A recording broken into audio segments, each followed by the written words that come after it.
We're not just fighting for compensation. We're demanding a public inquiry into how this happened. The public has a right to view this as a mass murder. There may be thousands of Canadians out there who are HIV positive and don't know it. If I fed my son poison, I'd be in jail. How come the Red Cross can feed him poison and get away with it? Because of the use of tainted blood products, these Canadians have been forced to endure a life of pain and suffering. Inspired by true stories of families who endured the worst public health disaster in our history, Tainted is a play that puts a human face on the tainted blood crisis. Please welcome its writer and producer, Kat Lanteigne, and survivor and advocate, Dr. Andy Cumming.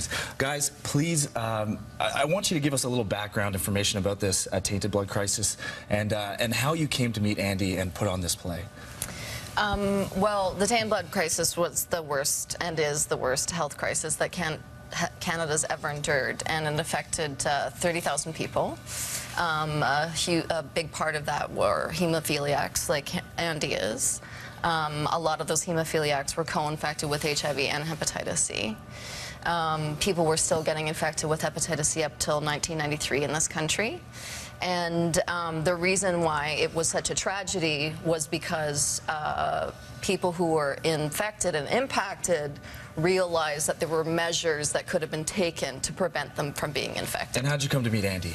I met Andy actually at a fundraiser up in Collingwood, and he was telling part of his story, and I had tried to make a film of the tainted blood crisis a few years earlier, and it reminded me that the story was being forgotten by so many.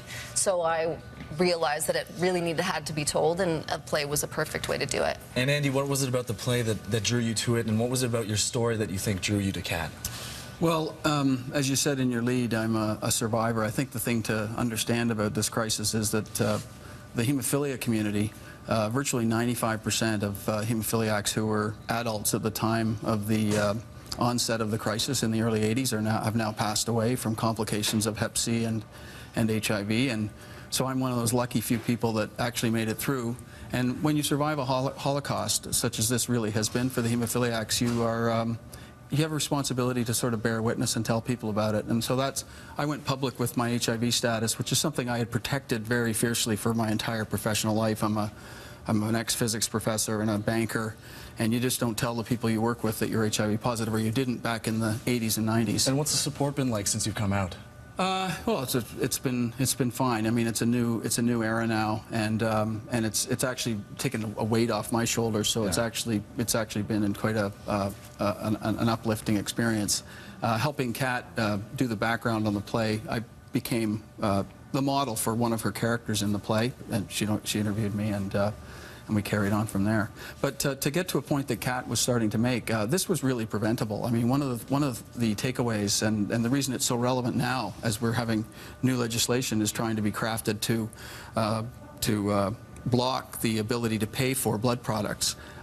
When you mix the procurement of human tissue with the profit motive, in other words, you use the corporate model for collecting blood and making blood products, corporations have the responsibility to maximize the returns to their shareholders. Right. And so they will go out and find the cheapest source for that blood. Like any other business. Like any other business, the cheapest source for the blood. So what they found in the early 80s was, hey, we don't have to pay $20 on the high street for blood donations. We can go to the prisons and get it for $2 a unit. But the prisons at that time had up to 30% of the people were HIV and Hep C infected. So once they made the blood products out of that blood, it just instantly infected every single hemophiliac really in the Western world. It wasn't just Canada, it was the United States, Japan, England, all through Europe.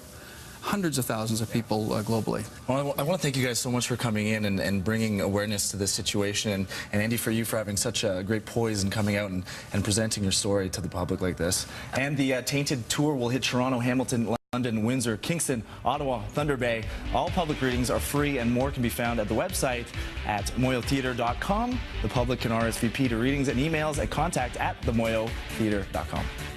We'll be right back with more BT after this. Thank you guys so much.